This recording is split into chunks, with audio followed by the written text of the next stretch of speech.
Live, शोध सत्य बातमीचा। बाळासाहेब थोरात विरुद्ध राधाकृष्ण विखे पाटील सामना झाला तर?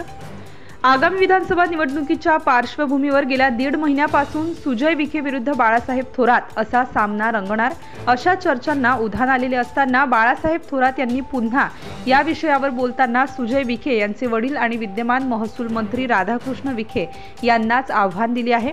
मी सिन्नर किंवा शिर्डी मतदारसंघातून उभं राहणार नसून संगमनेर विधानसभा मतदारसंघातून निवडणूक लढवण्याची संकेत त्यांनी दिले आहेत।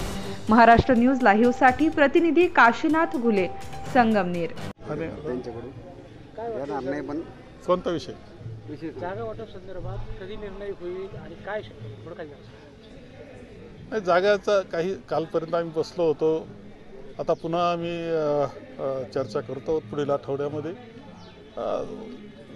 मला असं वाटतं की दसऱ्याच्या विजयादशमीच्या अगोदर बरेचशी चर्चा आमची पूर्ण झालेली असेल। असंही बोललं जातं आहे की संगमनेरमध्ये जयश्रीताई आणि तुम्ही शिर्डीमध्ये किंवा सिन्नरमधून निवडणूक लढवणार आहात, तशी मागणी पण आहे।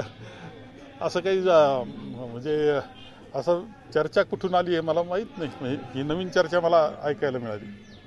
काय जयश्रीताईचं ह्या विधानसभेला लढची होईल? नाही, मला माहीत नाही, अजून ठरवलेलं नाही काही। दुसरा असा विषय होता की सुजय विखेंचा अजूनही हट्ट आहे की संगमनेरमधूनच उभे राहणार। आम्ही तर स्वागतच करतोय, त्यांचं करतो। त्यांना वाटत असेल तर त्यांच्या पिताजीने आलं तर जास्तच चांगलं होईल। शिर्डीला कोण? शिर्डीला शिर्डीचे समर्थ आहेत मतदारसंघातले लोक उमेदवार द्यायला। विरोधकांचा पण आहे ना, काय अडचण नाही ना। विरोधक म्हणजे आम्ही विरोधक ना, त्यांच्या विरोधात।